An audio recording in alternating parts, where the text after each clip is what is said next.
वो सदा लगा रहा था कोई गधा खरीदेगा, गधा खरीदेगा, गधा खरीदेगा। तो कुछ लोग गुजरे उधर से, किसी ने पूछा क्या दाम इसका है। इतने में बादशाह वक्त भी आया, ये गधा बेच रहे हो, क्या कीमत इसकी है? कहा 50,000 रुपया कीमत है इस गधे की। कहा इतना कमजोर, लागार, बीमार गधा, 50,000 रुपया? अरे जनाब इसकी फजीलत आप जानते हैं? कहा बताओ। कहा इस पर जो बैठता है उसे मक्का और मदीना दोनों दिखाई देता है। तो बादशाह ने अपने वजीर से कहा तुम बैठो इसके ऊपर, अगर नहीं दिखा मक्का मदीना तो इतना मारूंगा रास्ता भूल जाएगा घर का अपने। तो जब वजीर बैठने लगा उस गधे पे, तो गधे वाले ने कहा जो लोग पापी होते हैं गधा पे बैठने के बाद भी मक्का मदीना नहीं दिखता है। अब बेचारा बैठा गधे पे, वो अगर वो ये कहे कि मक्का मदीना नहीं दिखता तो भांडा फूट जाएगा, ये पापी आदमी है। तो थोड़ी देर सोचता रहा बैठ गधे पे, फिर एक बार चिल्लाए सुभान अल्लाह, सुभान अल्लाह, क्या जलवा मदीना शरीफ का है, क्या मक्का का जलवा, सुभान अल्लाह। बादशाह को भी लालच आया, कहा मुझको भी देखना है। तो जब वो बैठने लगा तब फिर गधे वाले ने कहा कि बादशाह सलामत, जो पापी लोग होते हैं उनको मक्का मदीना नहीं दिखता है। अब चूंकि उसने ऐलान कर दिया था, जब बादशाह बैठा गधे पे तो दिखता तो कुछ नहीं था,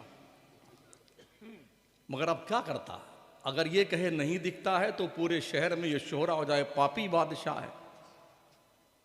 कहा कसम खुदा की, अरे मक्का भी दिखता है, मदीना भी दिखता है, बड़ा करामत का गधा है, अर्श भी दिखाई पड़ गया, जन्नत भी दिखाई पड़ गई। जो पब्लिक खड़ी थी ना, गधे की पूंछ, उसकी मोछ, उसके बाल उखाड़ उखाड़ के तावीज बनाने लग गई। तो उसने कहा बेटे हम फ्री में गधे का बाल नहीं देंगे, पैसा दो।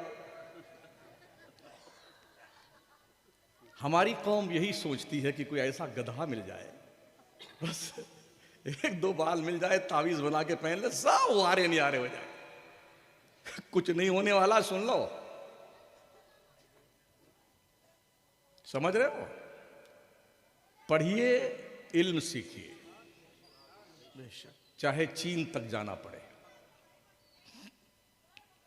अमल के मैदान में कदम रखिए, चाहे वो हमारे नबी सल्लल्लाहु ताला अलैहि वसल्लम रहें या कमोबेश 1,24,000 सहाबा, या कमोबेश 1,24,000 अम्बिया मुरसलीन, ताबईन, तबे ताबईन, अइम्मे मुज्तहिदीन, मुजद्दिदीन और औलियाए कामिलीन, गौस, ख्वाजा, कुतुब, कलंदर, इमाम अहले सुन्नत, मखदूम, अशरफ, ये सब के सब एक ही काम के लिए आए थे, इंसानों को खुदा के चौखट पे झुका दिया जाए।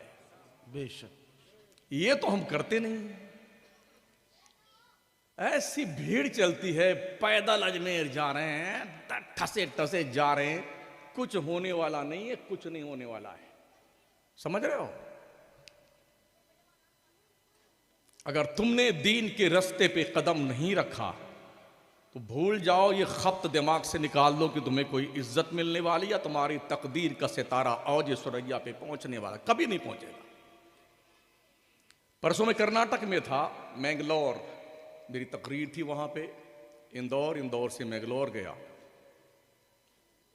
शाफई सुन्नियों की एक संस्था है, उनकी निगरानी में 3 लाख बच्चे पढ़ते हैं।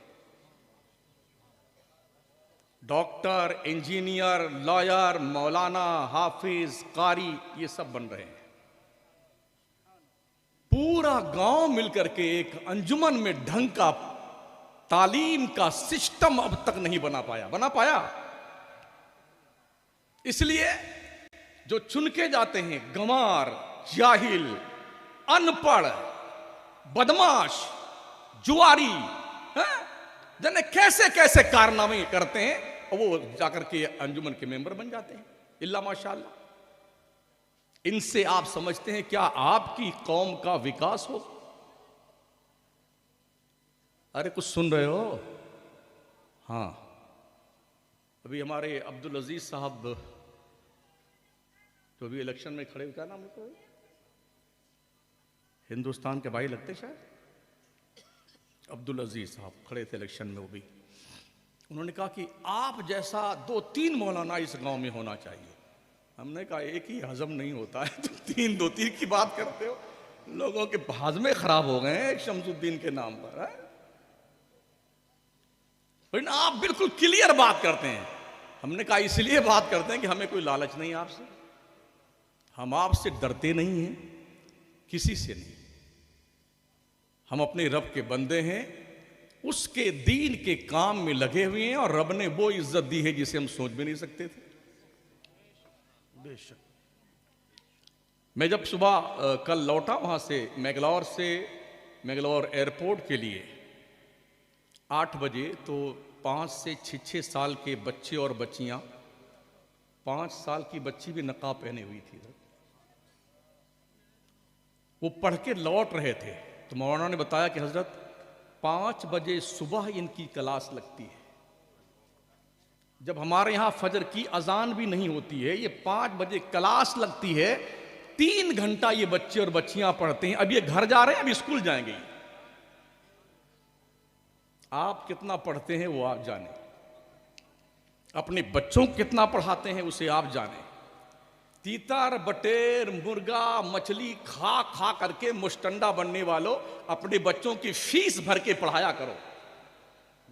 बेशक 6 महीने की फीस बाकी हजरत, स्कूलों में मदरसों में 6 महीने की फीस बाकी है। क्या समझते हैं बच्चे पढ़ेंगे आपके? अपनी तोंद शरीफ से चर्बी थोड़ा कम कीजिए। हाँ, अगर रोटी और दाल खा लेंगे मर तो नहीं जाएंगे ना। तो फिर अपनी आने वाली नस्लों को आप क्या देके जाना चाहते हैं? और जानते हो उन शवाफे हजरात की जो कमेटी है, उनका हजरत अब इनसे एक पैसा नहीं लेते। जो उनकी ट्रस्ट है ना, वो पैसा देते हैं बच्चों को पढ़ने के लिए। किताबें फ्री है, ड्रेस फ्री है, सब कुछ। हमारे यहाँ जो मोटे मालदार हो जाते हैं ना, कारून फिरौन जो बन जाते हैं, बेटे एकदम जैसे खा पी करके मगरमच्छ आकर के नदी किनारे सोता नहीं है, ऐसे बेटे सोते हैं। ये बातें भी हजम नहीं होंगी लोगों को जो मैं बोल रहा हूं।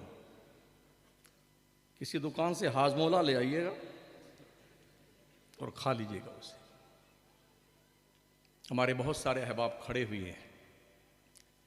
बड़े अदब से आपसे अर्ज करूंगा सभी लोगों से, 5 वक्त की नमाज पढ़ो, वरना इन जलसों का कोई फायदा नहीं। हमसे 100 मरतबा मुसाफा कर लें और समझ लें जन्नत मिल गई, कसम खुदा की बिल्कुल झूठे आदमी। कोई पीर साहब से मिलके मुसाफा करके जन्नत की उम्मीद लगा के बैठने, अहमक आदमी है। मौका मिल जाए ना तो पीर लोगों के कपड़े फाड़ डालें चूम चूम करके। ये लोगों की आदत है। जितने पीर गुजरे हैं ना, सब ने खुदा की दहलीज पे बंदों को झुकाया है। उठा के देख लो किताबें उनकी। क्या हो गया कौम को? बड़े बड़े मजार बना रहे हैं, लाखों करोड़ों रुपए तशरीफ ला रहे हैं।